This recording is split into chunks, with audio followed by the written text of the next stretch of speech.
Як змянілася жыццё Святланы Ціханаўскай пасля вызвалення мужа з турмы? Якія хатнія працоўныя абавязкі ў першага джентльмена Беларусі? Пра што спрачаюцца Ціханаўскія і як змяніліся за 5 гадоў Сергей і Святлана?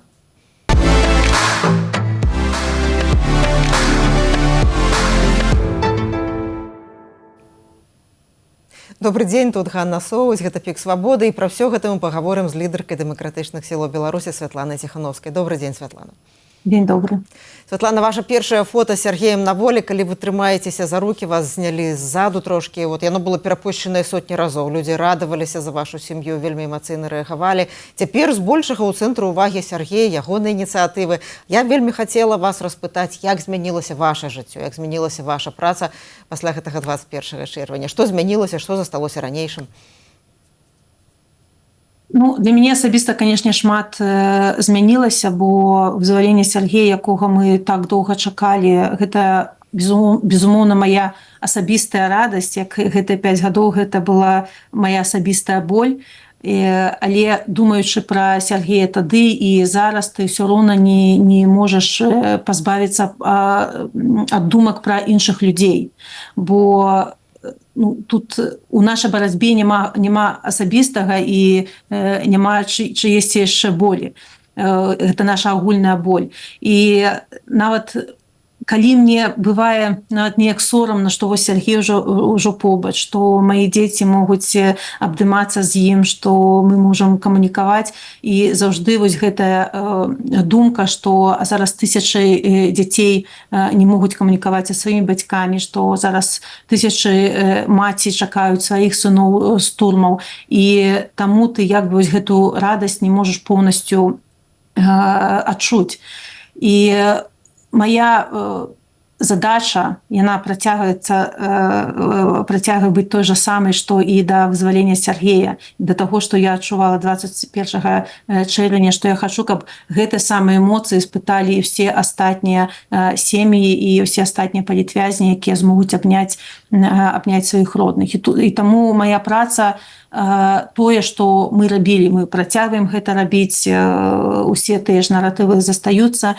Ёсць у мяне, конечно, асабіста новыя сілы і новая энергія змагацца за ўсіх астатніх, бо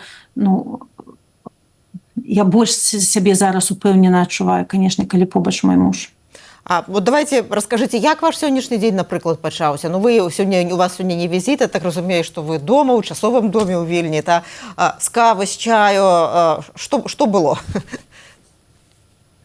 Слухайце, ўсё вельмі празаічна, бо сёння я, напрыклад, як маці была ў паліклініцы па справах дзяцей. Сергея няма на гэтым тыдні побач са мной, і таму вось я зноў адна, але ж ён пастаянна мне піша, пастаянна камунікуем мы.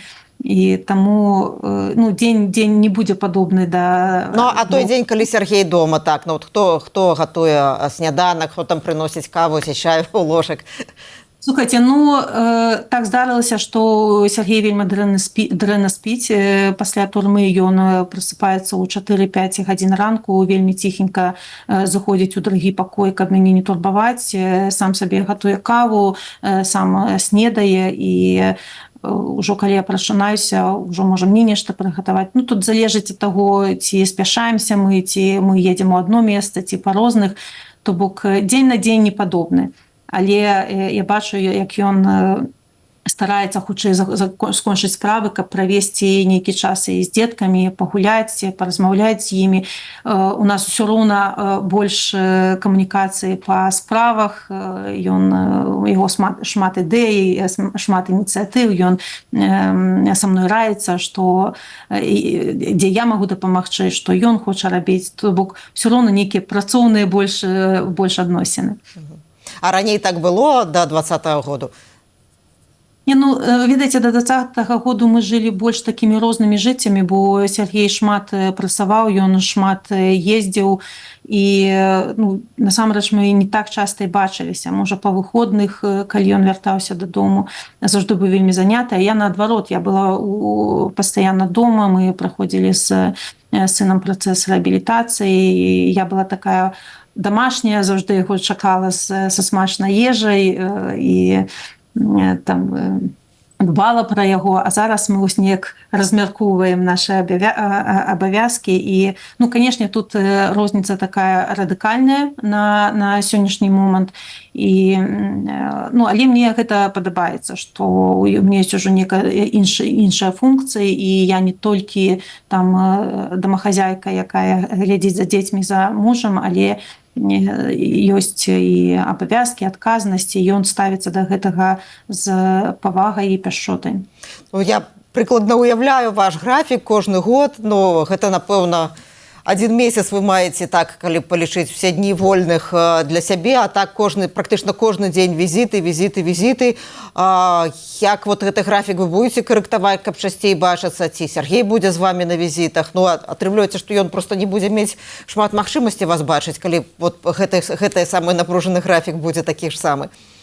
Я думаю, што будзе па-рознаму. Будзем спрабаваць, канешне, праводзіць час разам з сям'ёй, з дзеткамі. Яму вельмі важна, каб нагнаць вось гэтыя 5 згубленых год з дзецьмі, бо як ён сам кажа, напрыклад, наша дачка малодшая, яна правяла больш за палову свайго жыцця без бацькі, чым з бацькай, і ён упусціў вельмі шмат момантаў. Яму хочацца, я не ведаю, пачытаць ёй кніжкі, са старэйшым сынам пагуляць у нейкія новыя гульні, якіх яшчэ не было, калі ён сеў у турму. Там яму сын расказвае, што такое штучны інтэлект, як ён працуе. Гэта ўсё навінку для Сергея, таму ім цікава разам, але я бачу нават, што калі ён з дзеткамі, ён у думках там у працы, у сваіх ініцыятывах, і мой старэйшы сын вельмі падкованы зараз у палітыцы, то яны таксама размаўляюць і пра Украіну, і пра Беларусі, і таму, ну, і падабаецца ім разам праводзіць час, але, канешне, праца клікае. А вот на этой першай прэсавай канферэнцыі, потым некаторых інтэрв'ю Сергей часам казаў: ну, я не ведаю, чым там офіс Ціхановскай Святланы займаецца. Это як бы не мая справа, а вы ім расказваеце яму, чым займаецца офіс? Я ведаю ён цяпер.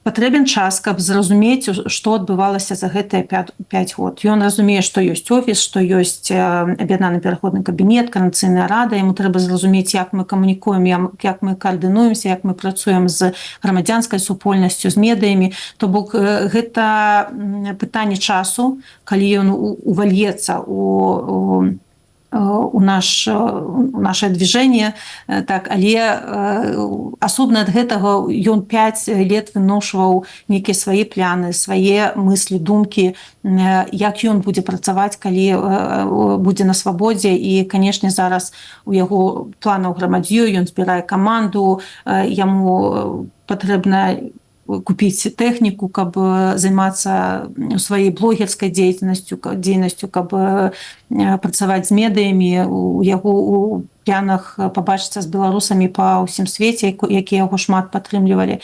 І таму структуру ён ужо разумее. Мы ўсе бачылі, як усе гэтыя 5гадовы такі гэп адбыўся, што, напрыклад, у Варшаве на мітынгу, калі ён пачаў гаварыць, што вы хаваецеся за маскамі, то бок вось гэтых нюансаў, тонкасцяў ён можа адразу і не зразумеў, і таму можа неякі пакрыўдзіў беларусаў, але мы павінны з разуменнем ставіцца да нейкіх яго наратываў, бо трэба час, каб зразумець, што адбывалася ў Беларусі за межамі ўвесь гэты час. Ён, напрыклад, у ўспамінах застаўся ў 20-м годзе, калі бачыў такую моцную энергію, калі чаргі стаялі, ён з такімі ж эмоцыямі і выйшаў. І ён не ведаў, вельмі паверхнасна, так, што якія рэпрэсіі ў Беларусі, якія рэпрэсіі за межамі, як прыгнятаюць родных у Беларусі, тых актывістаў, якія працуюць нават па-за межы, што ёсць шмат праблемаў у беларусаў за мяжой, яшчэ больш у беларусаў унутры краіны. Але ж гэта ўсё скарэктуецца. Для мяне было вельмі важна, што вось асноўныя эмоцыі і асноўныя наратывы не трэба было яму тлумачыць наконт рэжыму, наконт Украіны, напрыклад, наконт вайны, у яго разуменне, як трэба з рэжымам працаваць, што ніякім чынам не трэба аслабляць ціск, бо толькі праз ціск можна змяніць паводзіны рэжыму, то бок гэта не трэба было тлумачыць. Ён выйшаў з такімі эмоцыямі, з такімі думкамі. А вы амаль 5 гадоў на ўсіх міжнародных сустрэчах былі стэчкай, на якой быў партрэт Сергея. Цяпер я бачу на сустрэчах, на нейкіх мерапрыемствах я бачыла партрэт Алеся Беляцкага, Анджэя Пачобота. Як цяпер будзе? Вы будзеце кожны раз розных палітзняволеных вот такім чынам нагадваць, на гэтую тэчку дадаваць, ці гэта будуць пэўныя асобы толькі? Я пастараюся на кожны візіт браць фота розных палітвязняў і расказваць іх гісторыі. Раней быў Сергей, пра яго ўсе ведалі, а ў турмах мноства людзей, таленавітых, яркіх, цудоўных, імёны якіх не гучаць так часта.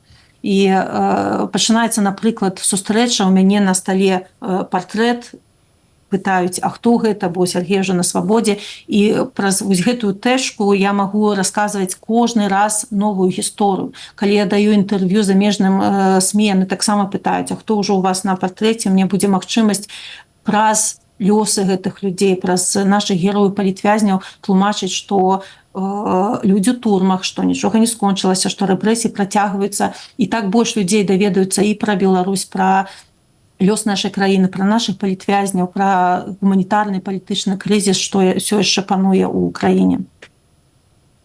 Вы згадалі, што тут да падзею 2020 году былі дома, займаліся дзецьмі, займаліся рэабілітацыяй, чакалі яго са смачнай ежай. Цяпер вы лідарка дэмакратычных сілаў Беларусі, вас называюць абраная прэзідэнтка Беларусі. Вы вельмі занятая, ён таксама вельмі заняты, вот тут вось гэтыя тыдні першыя. Як вы вырашылі пра хатнія абавязкі? Хто за што адказны? Хто гатуе, хто падлогу мые? Сергей недзе ў інтэрв'ю сказаў, што вы падлогу мыеце, та? Хто вот гэтыя знакамітыя котлеты смажаць? Да якой вы прыйшлі пагаднення? Хто калі гэта робіць? Ну, ведаеце, гэта мы не абмяркоўвалі, гэта так будзе натуральным чынам неяк адбывацца, бо хто свабодны, той і будзе браць на сябе хатнія абавязкі.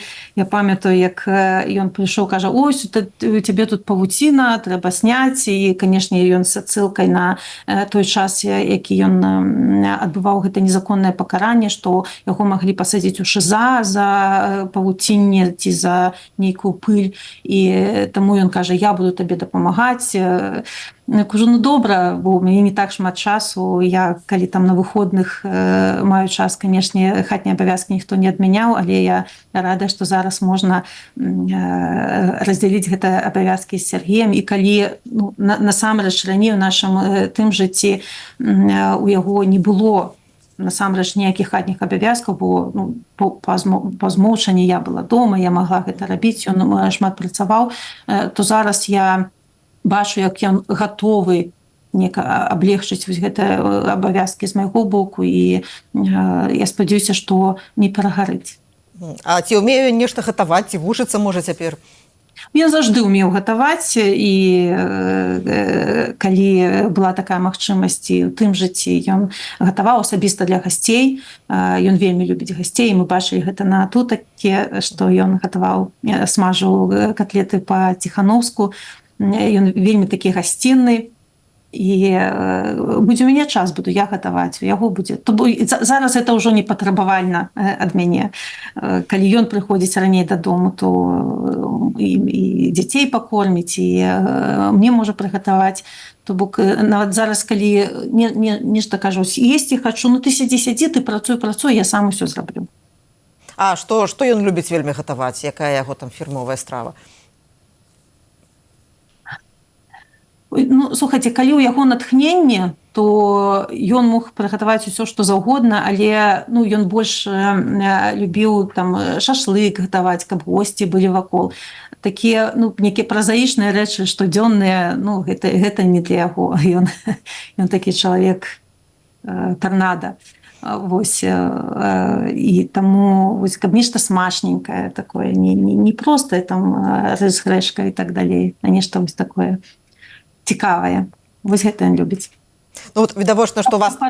Каб парадаваць іншых, вось у яго, каб людзям было нешта смачнае. От відавочна, што у вас цяпер так трошкі іншы стыль, вы вытрыманая, вельмі палітычна, як бы кожнае слово у вас прадуманае, каб, бо яно шмат значыць насамрэч. Сергей эмацыйны, часам можа рэзкія заявы рабіць. От я звярнула увагу на вот першай прэсавай канферэнцыю, на вас пытаўся часам, ці слушна я сказаў, ці не нагаварыў лішняго. Як і вот гэты баланс з гэтымі рознымі стылямі знаходзіце? Слухайте, конечно, мы гэты баланс павінны выпрацаваць. Ён прыслухоўваецца, калі я раблю нейкія заўвагі, што ён там ужо не ў нейкую степ, не тую пайшоў. У мяне іншая роля, я не магу сабе дазволіць сказаць тое, што можа ён, і можа гэта і не кепска. Я бачу, што ён прынёс нейкую новую энергію ў наш рух, і відаеце, мы час ад часу сябе можа неяк штучна абмяжоўваем, каб не сказаць лішняга, нікага не пакрыўдзіць. Мы павінны разумець наступствы нейкіх выказванняў. Сергей зараз не пазіцыянуе сябе як палітык, ён чалавек, які камунікуе з беларусамі, кажа ўсё, што ён думае. І калі гэта некага крыўдзіць, я думаю, што мы можам на дадзены момант паставіцца да гэтага з разуменнем, бо шмат чаго чалавек прапусціў. І як ужо казала папярэдне, што можа нейкага словамі і пакрыўдзіць, можа нейкага сваёй энергіяй і крышачку так прыцясніць, але павінен разумець, ён 5 лет правёў у ізаляцыі. Ён 5 лет не меў магчымасці ні з кім пагаварыць, думкамі падзяліцца. І зараз вось яму гэта патрэбна. Яму патрэбна абдымацца з людзьмі, яму патрэбна адчуць вось настроі, яму патрэбна высказацца ўсё, што ён захоўваўся гэтыя 5 гадоў. І таму я проста ад свайго імя я прашу не крыўдзіцца, калі ён выступае з нейкімі рэзкімі заявамі, бо не ўсёга ён можа адчуць. Гэта ўсё выправіцца, скарэктуецца, я думаю, з часам, і ён зможа зразумець, дзе нейкія межы, якія нельга перасякаць, што там абвінавачваць беларусаў, што не зрабілі дастаткова, мала зрабілі, бо мы ему тлумачым, якая была сітуацыя, як склаліся падзеі. І я так, ведаеце, я ўжо не першы раз чую, што калі людзі выходзяць з турмаў, ім здаецца, што ўсё робіцца не так, што вось я зараз прыйду і зраблю ўсё па-новаму, як трэба, а потым разумеюць рэаліі і не тое, што убудоўваюцца ў новыя рэаліі. Яны, конечно, кожны прыносіць нейкую сваю асабістую энергію, але разумеюць, што абмежаванні ўсё-такі нейкія існуюць, і можа, не трэба прыстасоўвацца да іх, але ж трэба разумець, што не ўсё так лёгка, няма там простых адказаў на нейкія цяжкія пытанні. А ці ёсць цяпер не то, што дарацца афіцыйныя, а людзі, які яму дапамагаюць зразумець сітуацыю? Ці ён той чалавек, які прыслухоўваецца да парадаў? Калі прыслухоўваецца, то як яму раіць, у якой форме?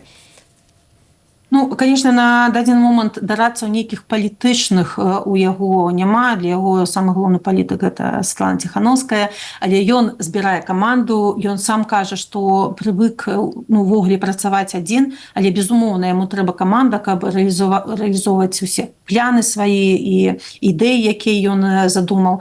І, канешне, на пачатку мае дарацца офіс, там аб'яднаны пераходны кабінет, нешта раіць, мы дапамагаем яму і з кантактамі, і, можа, з нейкай верыфікацыяй, бо мы разумеем, што ён, безумоўна, таксама мэта рэжыму для знішчэння, і таму трэба дапамагчы на першых этапах.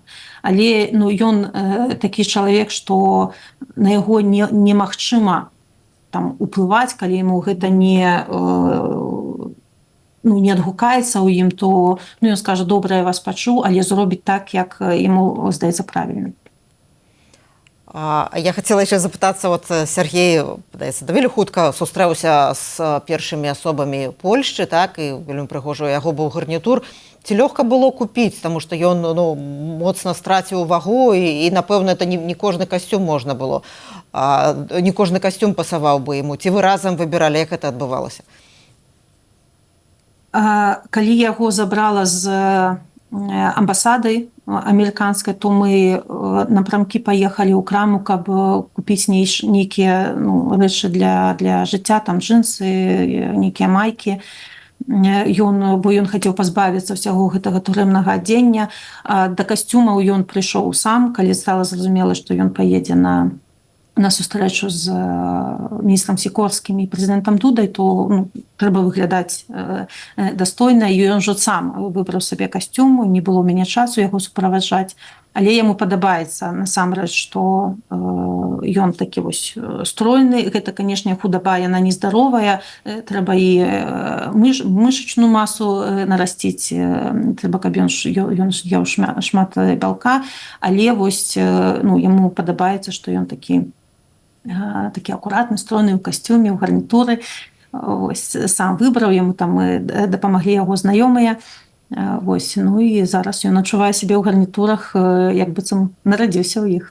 Калі гэта не таямніца, якія гэта брэнды, джинсы, касцюмы? Ці Сергей увогуле разбіраецца, ці это для яго мае значэнне? Ён ніколі не быў там моднікам.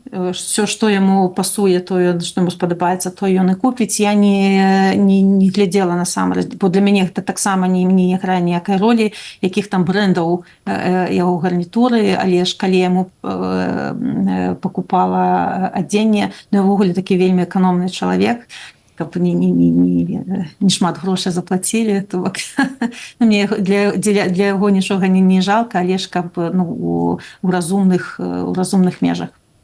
А ў 2020 годзе, калі вы пачалі гэтую прэзідэнцкую кампанію, мы все выразна заўважалі, як мяняўся ваш стыль.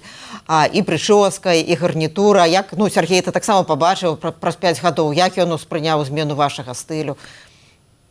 Яшчэ ж 2 гады пасля 20-го да яго даходзіла інфармацыя, ён бачыў і фатаграфіі, і разумеў, што я зараз не выглядаю, можа, не так, як ён прывык, але гэта не было для яго дзіўна. Ён разумеў, што мне патрэбна і выглядаць адпаведна, і паводзіць адпаведна, і таму не было нейкага такога вау-уражання. Ён ужо ведаў з фатаграфій, там же нейкія прапагандысцкія відэа таксама паказвалі. То бок шмат увагі мы гэтаму не надаем. Ці яму падабаецца, як вы змяніліся? Я маю на ўвазе вонкава. Здаецца, так.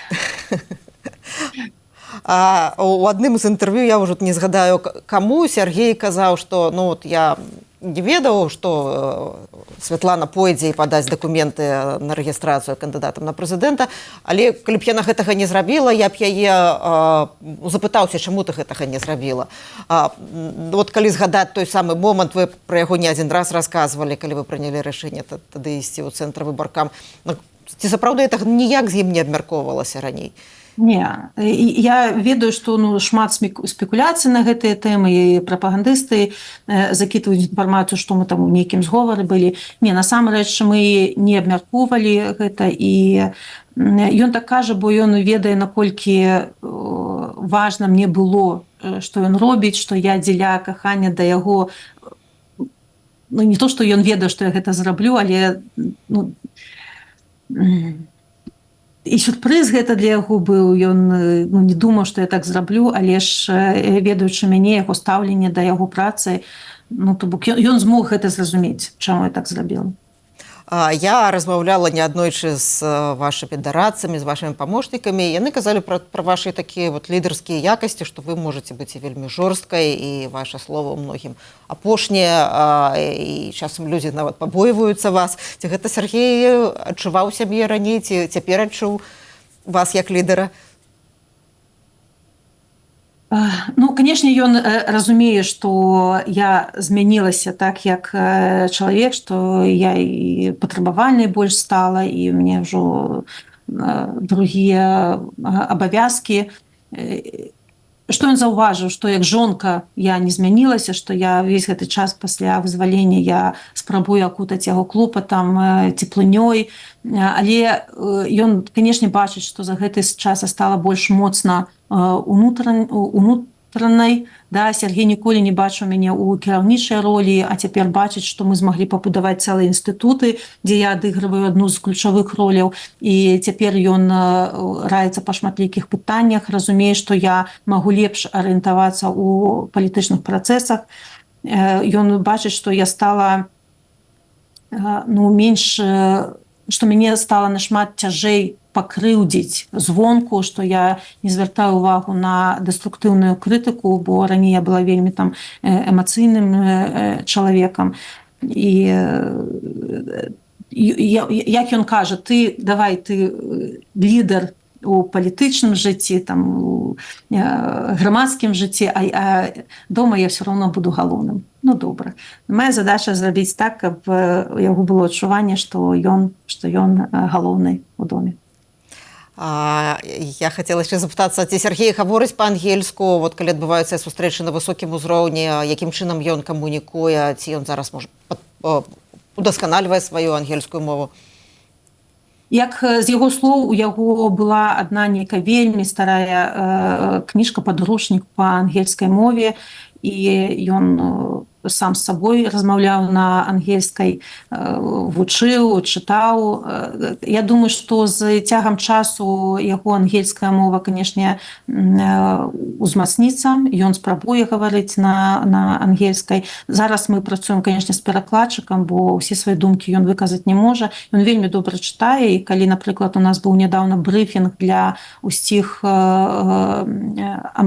амбасадараў з усіх краін тут у Літве, то ён прачытаў свой спіч на ангельскай мове, а потым ужо калі пыталі пытанні, то ўжо, канешне, перакладалі.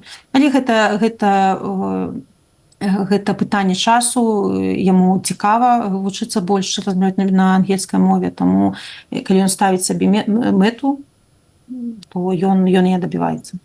Сергей наведаў віленскі офіс Радыё Свабода, даў вялікае інтэрв'ю Алесю Пілецкаму, нашаму карэспандэнту. Я вельмі заклікаю ўсіх паглядзець гэтае інтэрв'ю, хто яшчэ не бачыў, на асноўным канале Радыё Свабода. І калі запыталіся яго, як прадставіць, ён сказаў: прадставьце мне як першы джентльмен.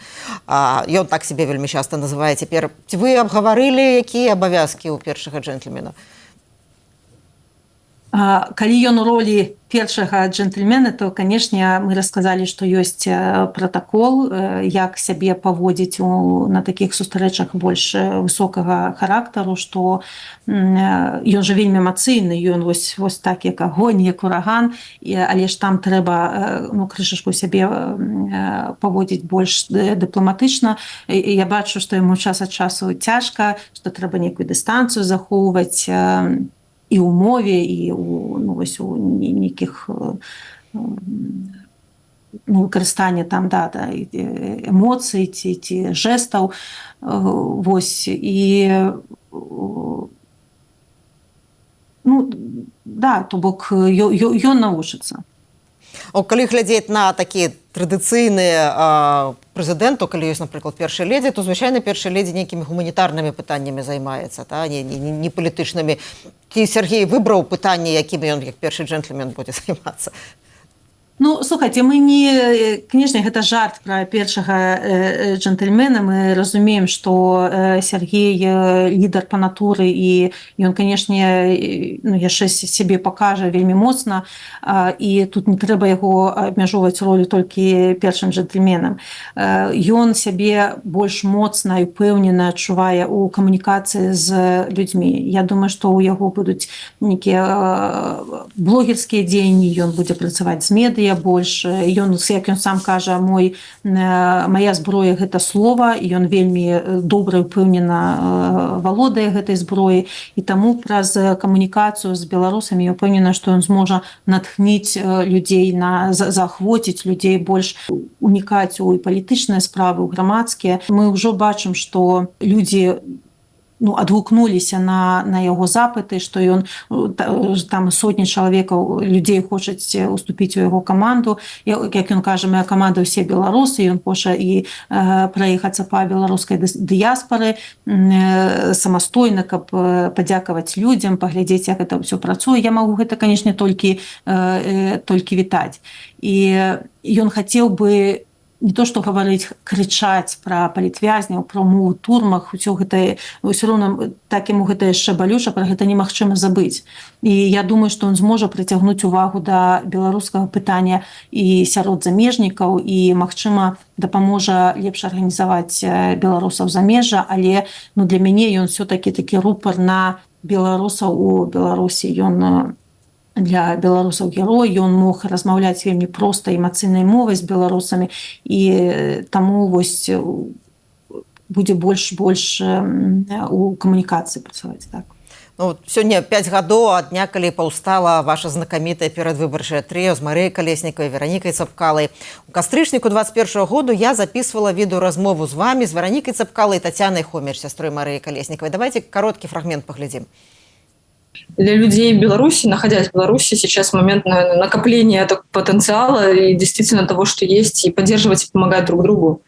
Но те, кто находится снаружи, да, как раз имеют возможность это делать, но уже используя другие механизмы, может быть, привлекая к помощи других стран. А мы, пользуясь тем, что мы находимся на свободе, мы будем, естественно, продолжать работать, продолжать бороться до того момента, пока ни один политзаключенный у нас не будет выпущен на свободу. Поэтому, да, мы невероятно, и все у нас будет хорошо.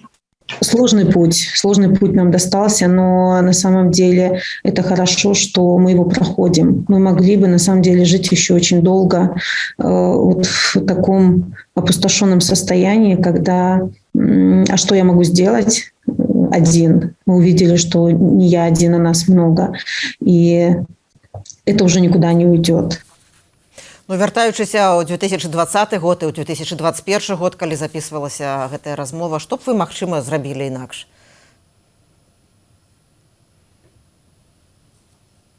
Я думаю, што гэта цяжкое пытанне для кожнага з нас, бо з аднаго боку мы разумеем, што мы не думалі пра такія наступствы. Мы не думалі, што жыццё памяняецца так моцна. Мы не хацелі б, канешне, праходзіць праз... Мы, конечно, не хотели проходить праз увесь гэты гвалт, праз які праходзіць наша нацыя. Гэта згубленыя жыцці, згубленыя гады ў турмах, згубленыя гады без дзяцей і бацькоў, тое, што ў міграцыі таксама жыццё не мёд. Але ж з іншага боку, я думаю, што мы павінны прайсці гэты шлях, каб умацавалася наша нацыя, каб мы больш зразумелі, што без адзін аднаго, што без любові да краіны, што без гэтага пачуцця, што беларус мы бы не расцвілі як нацыя. Мы бы і далей жылі б у сваіх сем'ях, не дбалі бы ні пра вялікую палітыку, пра ўзаемаадносіны з іншымі краінамі, што нам гаварылі б, тое мы і рабілі. Але гэты росквіт самасазнання, не ведаю, прабачце, як па-беларускі, гэта росквіт павагі адзін да аднаго, гэта такі моцны крок для нас, як для беларусаў. І таму, гледзячы назад, я зрабіла б усё гэтаксама. Я пайшла ў тую кампанію дзеля мужа, потым разам з беларусамі вучылася любіць адзін аднаго, вучылася любіць радзіму, а не ўрад, а не там аднаго чалавека ва ўрадзе. І, канешне, не думалі, што будзе так цяжка, так балюча, але тады і я, і іншыя людзі зрабілі ўсё ад сэрца. Мы зрабілі тое, што мы мусілі рабіць. І я буду працягваць сваю працу, бо я абяцала беларусам. І кожны беларус, хто не спыняецца, хто працягвае барацьбу, хто робіць хто маленькія, хто больш вялікія крокі у нашай барацьбе, ўсё важна. І беларусы разлічваюць адзін на аднаго. Беларусы бачаць, як узмацнілася наша салідарнасць. Тое, што людзі працягваюць дапамагаць і палізняволеным, нашым ваярам ва ўкраіне, адзін аднаму спрабуюць дапамагчы беларусам унутры краіны, настолькі, наколькі гэта магчыма. Гэта ўсё так важна, гэта ўмацоўвае нас як народ. І я думаю, што вось тыя змены, якіх мы дабіваемся, яны ну, вельмі лёгка пройдуць. Можа, эканамічна будзе цяжка, шмат будзе яшчэ выпрабаванняў, але гэта будзе такі вялікі гонар, які гонар мы адчуваем зараз, што мы змаглі гэта зрабіць, што мы не адступілі, што мы не... Дякую вялікі, Святлана. У нас тут зусім мало уже застаецца эфірнага часу. Хацела вам пытанне задаць. Я ведаю, пра вас здымалі дакументальныя фільмы. А вот ваша гісторыя асабістая, гісторыя Сергея, як яна развіваецца.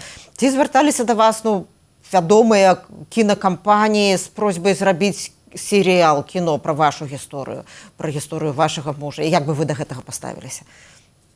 На дадзены момант я не ведаю пра такія прапановы, але ж я думаю, што у самого Сергея ёсць ідэя, каб зняць самому ці пры дапамозе нейкіх вялікіх кампаній фільм пра Беларусь, пра адчуванні беларуса, пра гэтую нашу барацьбу. Таму гэта наша барацьба, наша сітуацыя насамрэч заслугоўвае вялікага фільма, можа і серыяла нават, бо так шмат лёсаў перапляліся, так шмат людзі ахвяруюць сабой і так шмат энергіі прынесла наша рэвалюцыя ў Беларусь, што гэта, канешне, экранізацыі стоіць. Ну, гэта выглядае малаверагодна, але калі Сергей скажа, ну, кідай все, давай вот вернемся ў сітуацыю 2020 года, ты дома з дзецьмі, я вот з гэтым займаемся, ці пагадзіліся б? Я не бачу ніводнай прычыны, каб ён такое мог прапанаваць насамрэч, бо мы робім адну справу, мы змагаемся за адну мэту, мы абодвух хочам вярнуцца ў Беларусі, і мы не канкурэнты адзін аднаму, мы арганічна дапаўняем адзін аднаго, і я радая, што ён гатовы падтрымліваць мяне далей, а для нашага агульнага руху яго энергія дасць новы штуршок. Святлана, дзякуй вялікі за тое, што прыйшлі ў эфір радыё «Свабода». Гэта была лідарка дэмакратычных сілаў Беларусі Святлана Ціхановская, і мы гутарылі пра тое, як змянілася яе жыццё пасля 21 чэрвеня. Дзякуй усім. Я, Ганна Соўць, развітваюся з вамі. Заставайцеся са свабодай і ў бяспецы.